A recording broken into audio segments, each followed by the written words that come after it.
मम प्रिय छात्र छात्राओं, बेटा तुम सब लोगों को दीपावली के बधाइयाँ। बड़े आनंद मंगल के साथ दीपावली मनाए होगी, है ना। देखो बेटा, पढ़ाई अपने स्थान पर है, अब पढ़ाई में जुट जाओ। समय की गति बड़ी तेज है। मैं तुम लोगों को व्याकरण और निबंध ये दोनों पूर्ण रूपेण पढ़ा दिया हूं। अब बच गया है पाठ, तो इसमें 9वां पाठ तक के अपन पूर्ण कर चुके हैं। आज अपन पढ़ेंगे 10वां पाठ, राष्ट्रीय संचय। सब लोग अपनी पुस्तक निकाल लो बेटा। पृष्ठ क्रमांक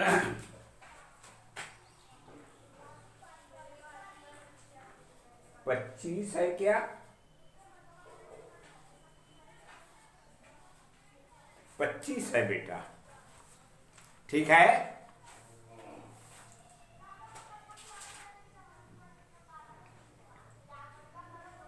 अच्छा, अब मैं पाठ को पढ़ते जा रहा हूं, अनुवाद बताता जाऊंगा और इसको ध्यान से पढ़ना, ध्यान से सुनना बेटा कि किस शब्द का किस तरह से अनुवाद बताया जा रहा है, ठीक है। इस पाठ में शिक्षक ख्याति, प्रत्यूषः, सिया, श्यामा, पुष्कर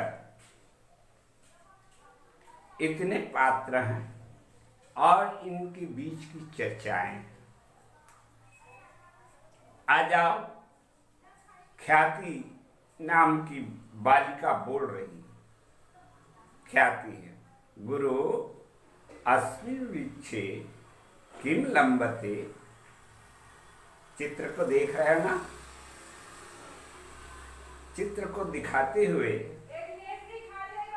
ख्याति कहता है कि गुरु अस्मिन् वृक्षे किम लंबते, है ना, कि इस वृक्ष में क्या दिखाई दे रहा है। ऐसा कर करके जो है कौन बोल रहा है? कौन बोल रहा है? समझ नहीं आया? ख्याति है, ठीक है। तब उसके उत्तर में शिक्षक कहते हैं, ख्याते किम त्वमेतम न जानासि अयम मधुकोशः। यह क्या है तू नहीं जानती? अयम मधुकोशः, यह मधुरस का छत्ता है। मधुकोशः, मधुरस का छाता, छत्ता जिसको कहते है ना। प्रत्यूष, उसी बीच प्रत्यूष बोलता है, क्या? कस्मात् मधुकोशमयं निर्मितः। ये मधुकोश किससे बना है? ऐसा प्रत्यूष ने पूछा।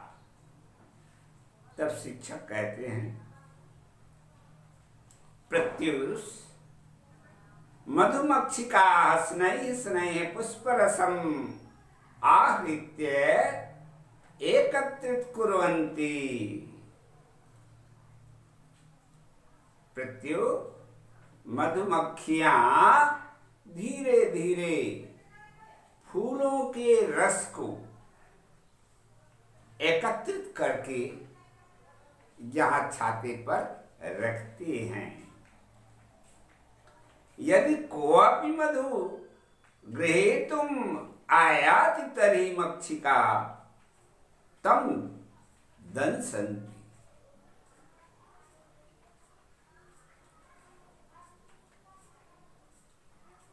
कहे कि यदि कोई इस मद्रस को लेने के लिए आया, कोई आता है या कोई मधुमक्खी उसको छेड़ता है, खाता है, भक्षिका तर्हि मक्षिका तम दंसन्ति, तब ये मधुमक्खियां उसको काट देती हैं। तब शिवा नाम की बालिका कहती, गुरु स्नेहि स्नेहि पुरुषरसय कथम एतावान महान मधुकोशः जायते। गुरुदेव, थोड़े थोड़े फूलों के रसों से किस प्रकार से इतना बड़ा मधुकोश, मधुरस का जो है या ये छाता बन जाता है। तब शिक्षक शिवे न जानासि इदम वचनम प्रसिद्धम अस्ति। नहीं जानती हो, संसार में ये बात जाहिर है, जानते हैं लोग। क्या? जल बिंदु निपातेन क्रमशः पूर्यते घटः। क्या कहते हैं गुरुदेव? जल बिंदु निपातेन क्रमशः पूर्यते घटः। इसको रेखांकित कर लो बेटा, ये बहुत ही सुभाषितानी है। हाँ, सुभाषितानी में ये काम आएगा। बता रहे हैं शिक्षक कि जल के बिंदुओं के गिरने से, पानी के छोटे छोटे बूंदों के गिरने से घड़ा भर जाता है। धीरे धीरे पानी के इकट्ठा होने से घड़ा क्या हो जाता है? भर जाता है। तो इस प्रकार से एकत्रित होता है, ऐसा कह करके जो है शिक्षक उस बालिका को बतला रहे हैं। श्यामा नाम की बेटी बालिका कहती है, आम ज्ञातम अहम अपि एकैकस्य रूप्यकस्य संचयेन शतरूप्यकाणि संचितवती। हाँ, आम माने हाँ, ज्ञातम मुझे मालूम है गुरुदेव। कहती है, अहम अपि एकैकस्य रूपकस्य संचयेन, मैं एक एक रुपए इकट्ठा करके, समझ में आया ना? बता रही लड़की, मैं एक एक रुपए इकट्ठा करके शतरूप्यकाणि संचितवती। मैं कितना इकट्ठा कर ली? 100 रुपए। एक एक रुपए एकत्रित करती रही और इतना हो गया, मेरे पास 100 रुपए हो गए। शिक्षक कहा, तुम अस्य धनस्य प्रयोगम कथम करिष्यसि। तब गुरु ने प्रश्न किया, कहे बेटी, तुम इस पैसे का किस प्रकार उपयोग करोगी? कथम करिष्यसि। तो श्यामा कहती है, गुरु अहम भूचालेन पीड़िता जनानां सेवार्थम इदं धनम समर्पयामि।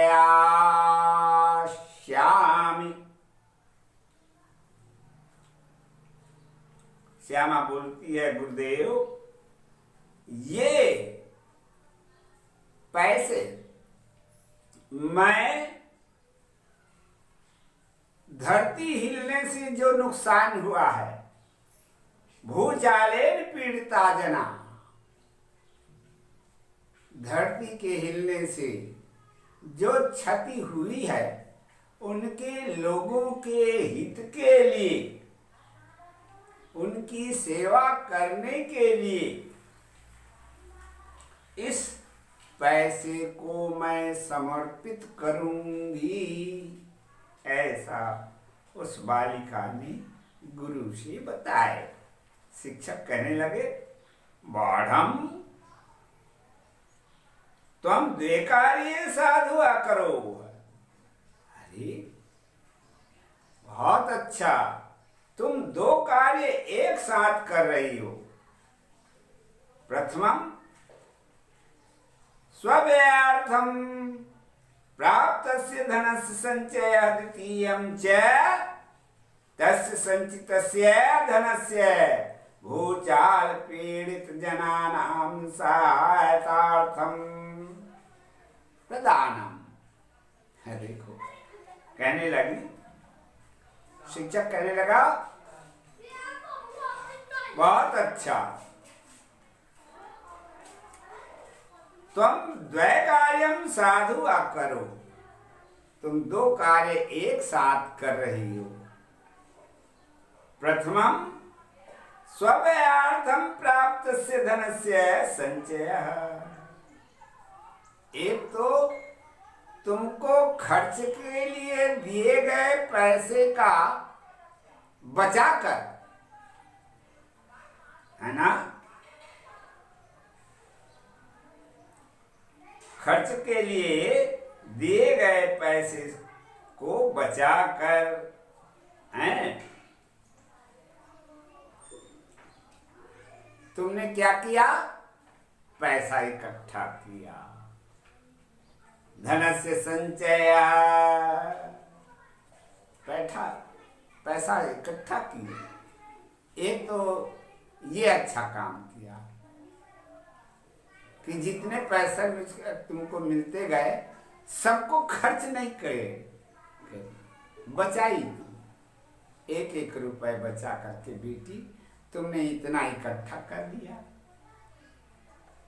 और दूसरा काम क्या, द्वितीयं च तस्य संचयस्य धनस्य भूचाल पीड़ित जनानां सहायतार्थम प्रदानम। और दूसरा अच्छा काम तुमने ये किया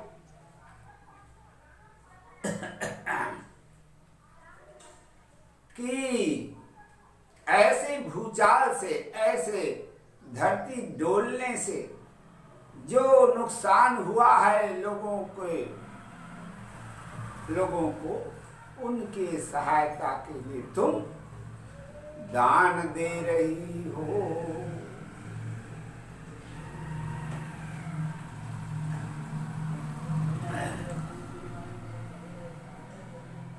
कक्षायाम अनन्यान छात्रान संबोध्य।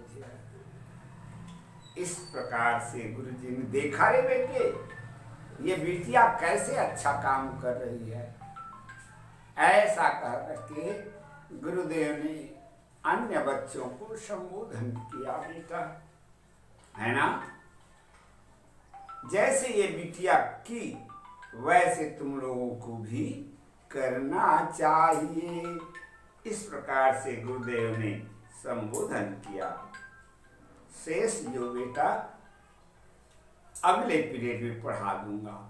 देखो जितना मैंने पढ़ा दिया है पाठ, उन सबके प्रश्नोत्तर को धीरे धीरे याद करते जाओ, धीरे धीरे कंठस्थ करते जाओगे, सब याद हो जाएगा, है ना। ठीक।